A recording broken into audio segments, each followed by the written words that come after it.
सभी साथियों को नमो बुद्धाय जय भीम। तीसरी बार गया में हाजिर हुए हैं।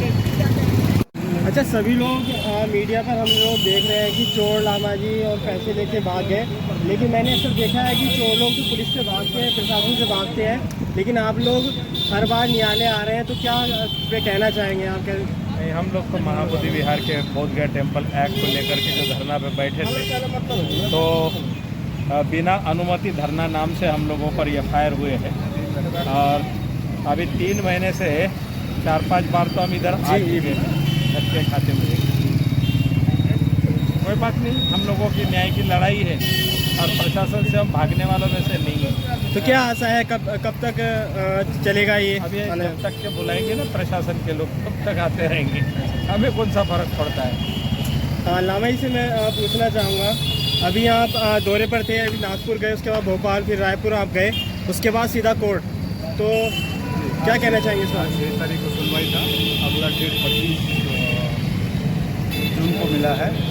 तो देखिए, कानूनी प्रक्रिया है, हमारे ऊपर एफआईआर था 3 महीने इससे पहले, 3 महीने हो गया है। तो कानूनी प्रक्रिया है, कानून को कानून की तरह लड़ना चाहिए और यदि अपने पास सत्यता है तो उसको डरना नहीं चाहिए। और आज जैसे भी हम लोग बात और अपना एडवोकेट अशोक वर्धन जी से, इवन अशोक वर्धन जी से हमने ये भी रिक्वेस्ट की, जैसा वो दिनाचार्य जी को जेल से निकाले, ये भी बात हमने उनसे बात की है। एडवोकेट से सामने नहीं आना चाहते हैं, तो उन्होंने बताया इस प्रकार से हो रहा है। उनका एडवोकेट कौन है मालूम नहीं चल रहा था। हमने उनको ये भी कहा था, तो अनिल कुमार गुप्ता जी जो किसी एफआईआर किया है, उनसे मिलने के प्रयास कर रहे हैं कि अपनी तरफ से वो जल्द से जल्द बाहर निकले।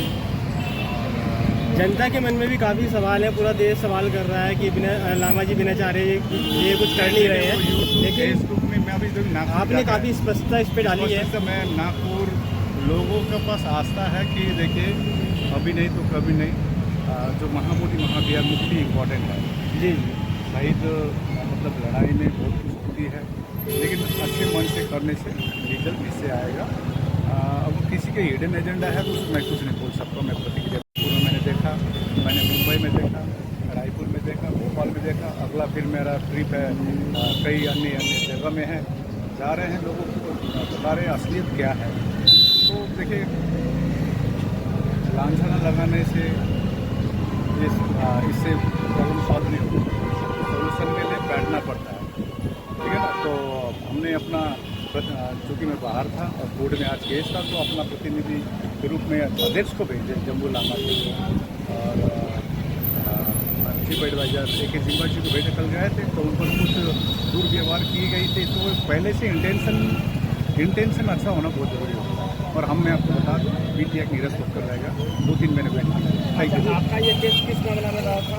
ये एफआईआर था, ये 3 महीने पहले ही, जब हम लोग वहाँ गोलंबर में बैठे थे, उसके हम लोग परमिशन नहीं लेके बैठा, उसके ऊपर हम 3 ऊपर था, मेरे ऊपर, प्रज्ञा सिंह महादेव के ऊपर और KK बॉल के ऊपर कानूनी लड़ाई है। देखिए, हम चैलेंज कर सकते थे सरकार को चैलेंज करके ऊपर तो कुछ कर सकते थे, लेकिन उससे हल होने वाला नहीं है। शांति संवैधानिक प्रकार से ही हम लोग जीतेंगे। थैंक यू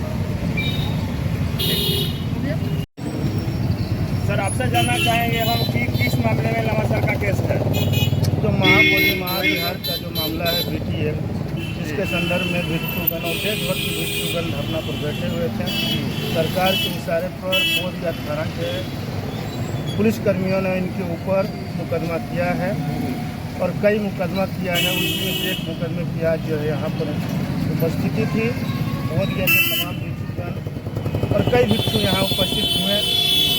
अगली तारीख निर्धारित हो गई है और इस तरह से तारीख पे तारीख बढ़ते जा रही है, लेकिन ये जज और न्यायपालिका में बैठे हुए लोग इनको जो है किसी प्रकार का साथ सहयोग नहीं कर रहे हैं, इनके मुकदमे पर ध्यान नहीं दे रहे हैं, बल्कि तारीख दे रहे हैं और इन तमाम जो शांति के दूत हैं इनको परेशान करने का काम किया जा रहा है, ऐसा मेरा मानना है। और आज ये लोग उपस्थित हुए, अगले तारीख को भी हम उपस्थित होंगे और जब तक हमको न्यायालय बुलाएगी हम लोग आते रहेंगे। जब तक ये लोग परेशान करना चाहते हैं करें, कोई बात नहीं है, लेकिन हम BTF को अलग कराते हैं जो है दम लेंगे। ऐसा करना है और देश और दुनिया के लोगों का इनका समर्थन को प्राप्त करो। एक चीज़ आपसे और जानना चाहेंगे वकील साहब कि माननीय आकाश लामा का सारा केस आप देखते हैं, बिना चार्ज के बारे में आकाश लामा जी कुछ चर्चा की है कि नहीं आपसे? इससे बिनाचार्य जी के केस में आकाश लामा जी और भी इनके साथ रहने वाले बहुत से वरिष्ठ भिक्षुगणों ने काफ़ी जो है रिक्वेस्ट किया, बातें करी, जानकारी दिया, लेकिन उनका जो है सोच और उनका विचार जो है शायद मेल नहीं खा पा रहा है, इसलिए अभी कोई दूसरे वकीवक्ता उनके मुकदमा को देख। आप अपने स्तर से बात किए थे उस मतलब में? हाँ, मैंने मेरे ही पास सर्वप्रथम आकाश लामा जी के अनुरोध पर सारे भिक्षुजन जो बिनाचार्य जी के साथ में हैं मेरे पास न्यायालय में आए थे, बार में उनको बैठने का स्थान दिया गया था और मैंने ही जेल पर बिनाचार्य जी को वकालतनामा भेजा था। सारे FIR तैयार किए थे, सारा पेपर भी तैयार हुआ था, लेकिन कुछ बातें ऐसे आ गई जिसके वजह से वे लोग जो है हमारे पास से चले गए। शायद उनको हमसे बड़े अधिवक्ता या कोई उनका जो ऐसा अधिवक्ता जिनके साथ उनका मेल जोल रहा है उनसे वो काम करवाना चाहते थे और वो चले गए। सारा फाइल ले लिए हैं, हमारे पास उनके संदर्भ में कोई पेपर, कोई कागज़, कोई दस्तावेज नहीं है, लेकिन जिस मुकदमे को उन लोगों ने फाइल किया है उसमें पावर मेरा ही है, देखा जा सकता है। धन्यवाद है। और इसके बाद पहले भी बिनाचार्य जी और इनके साथी भिक्षुगणों ने अनुरोध किया कि बिनाचार्य के केस आप देखिए, लेकिन मेरे पास कोई कागज़ नहीं है, कोई पेपर नहीं है। यदि हमको उपलब्ध कराया जाता है तो हम इस पर विचार करें। अच्छा, अंत में आपसे जानना चाहेंगे वकील साहब कि जो लोग ऐसा बोलते हैं कि आकाश लामा जी बिना चार्ज को छुटकाने के नहीं काम कर रहे, बल्कि आकाश लामा ही जेल डलवाए हैं बिना चार्ज को, उन लोगों को क्या कहना चाहेंगे? कोई भी व्यक्ति किसी पर भी आरोप लगा सकता है, लेकिन उनके पास अगर कोई ठोस सबूत है तो प्रस्तुत करें। इस संदर्भ में हमको ज़्यादा नहीं पता। चलिए, धन्यवाद सर।